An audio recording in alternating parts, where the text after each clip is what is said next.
निरंजन जी, ना सिर्फ दिल्ली की जनता के साथ खिलवाड़ है बल्कि ये लोग खुद के साथ खिलवाड़ कर रहे हैं, आने वाले अपने भविष्य के साथ खिलवाड़ कर रहे हैं। फिर आगे मुझे लगता है ये नहीं कह पाएंगे कि भाई ये एलजे साहब ने किया था या फिर मुख्यमंत्री अरविंद केजरीवाल ने किया था, क्योंकि अपने पैरों पर कुल्हाड़ी ये लोग खुद मार रहे हैं।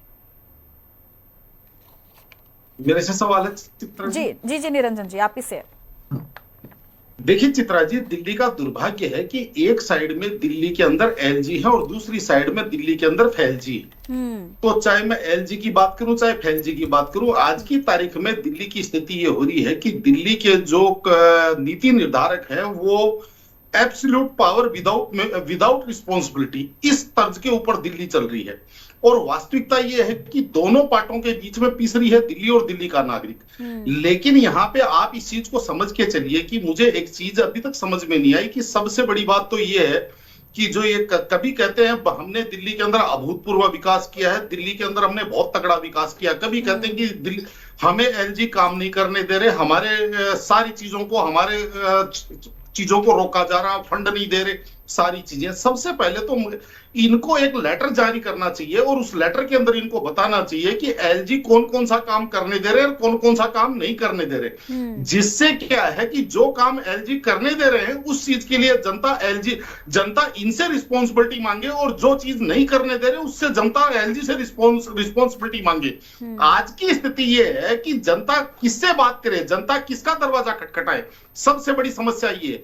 और रही बात पेड़ों की कटाई की, तो देखिए चित्रा जी, निश्चित रूप से पेड़ों की अगर कटाई हुई है 1100 पेड़ों की कटाई, तो ये बहुत गंभीर मुद्दा है मेरे हिसाब से। हमारे यहां अगर कहीं कोई आवश्यकता अनुसार किसी पेड़ की कटाई करने की जरूरत होती है तो उसकी अपनी एक प्रक्रिया है। अगर उस प्रक्रिया को फॉलो नहीं किया गया है और इसके अंदर दोषी कोई भी है, चाहे एलजी हाउस से कोई दोषी है, चाहे कोई सेक्रेटरीट से दोषी है, चाहे कोई सीएमओ से दोषी है, जो भी दोषी है उसके ऊपर सख्त से सख्त कार्रवाई करनी चाहिए। बल्कि मैं तो कहता हूं कि इसका संज्ञान एनजीटी को लेना चाहिए, क्योंकि नेशनल ग्रीन ट्रिब्यूनल की यह जिम्मेदारी है कि दिल्ली का जिस तरीके से दम घुटता है। हालांकि ये चीज भी समझ में आ रही है कि जो पेड़ों की कटाई और ये जिस तरीके की जो प्रेस कॉन्फ्रेंस और ये जो अभी राजनीतिक चर्चा जो चल रही है, इसका कारण हो सकता है कि जिस तरीके से नवंबर दिसंबर में दिल्ली का दम घुटेगा, या यूं कहें कि दिल्ली के अंदर एक एक सांस लेना मुश्किल हो जाएगा, ये शायद उस समय का अभी से उस समय की एक ढाल बन जा रही होगी। क्योंकि उस समय ये बात करने के लिए एक आसानी होगी कि देखो पेड़ों की कटाई होगी तो दिल्ली का दम तो घुटेगा ही घुटेगा। तो कहने का तात्पर्य ये है कि बावजूद इसके अगर 1100 पेड़ों की कटाई हुई है तो निश्चित रूप से इसके अंदर मैं कह रहा हूं कि एनजीटी को निश्चित रूप से इसके अंदर जो हमारे पर्यावरण संरक्षण के लिए जितनी भी संस्थाएं हैं उनको इसकी त्वरित रूप से इसकी जांच करके और संबंधित चाहे कोई किसी भी पद पर बैठा हो उस व्यक्ति के ऊपर सख्त से सख्त कार्रवाई करनी चाहिए। और निश्चित रूप से आप ये मान के चलिए कि दिल्ली की जनता का अधिकार है कि स्वच्छ हवा में सांस लेना, उसके लिए सरकार की भी रिस्पॉन्सिबिलिटी बनती है और एलजी की भी रिस्पॉन्सिबिलिटी बनती है। और एक जो रिपोर्ट है ना सर निरंजन जी, अभी एक मैं रिपोर्ट देख रही थी जिसमें सीधे तौर पर ये कहा है कि ये जो वायु प्रदूषण की वजह से ना दिल्ली वासियों की जो आयु है वो 12 साल कम हो रही है।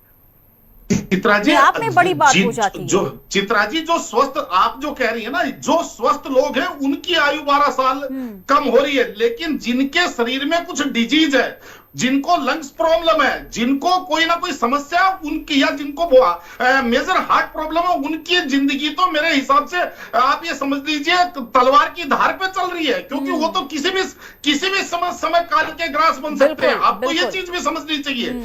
और यहाँ पे समस्या क्या है? समस्या ये है कि हमारा दोष नहीं है, इनका दोष है, इनका दोष नहीं हमारा दोष है।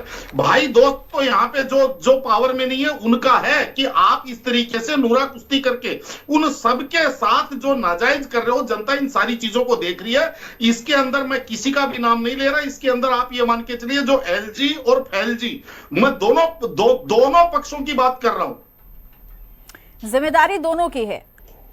और मुझे लगता है निरंजन जी ये मुद्दा अभी और आगे जाने वाला है, लेकिन शायद सच्चाई जो है वो सामने तो नहीं आएगी। और ये जो पेड़ कटाई का जो मामला है तो देखिए काफी दिनों से चलता आ रहा है और ये ऐसे ही चलता रहेगा, रुकने नहीं वाला।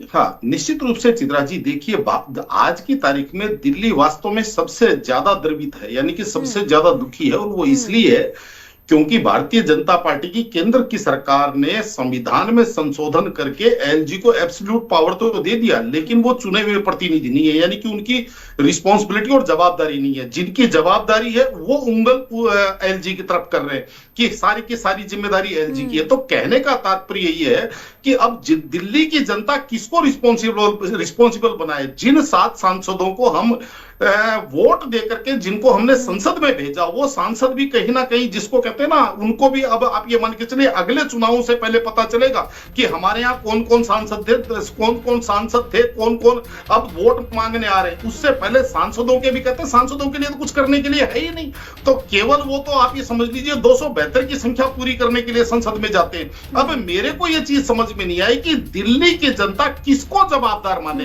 और यहाँ पे जब भी चर्चा होती है तो वो उसकी तरफ उंगली, वो बिल्कुल। आप सभी का बहुत बहुत शुक्रिया मेरे साथ चर्चा में जुड़ने के लिए। वक्त मुझे इतनी की इजाजत देता है।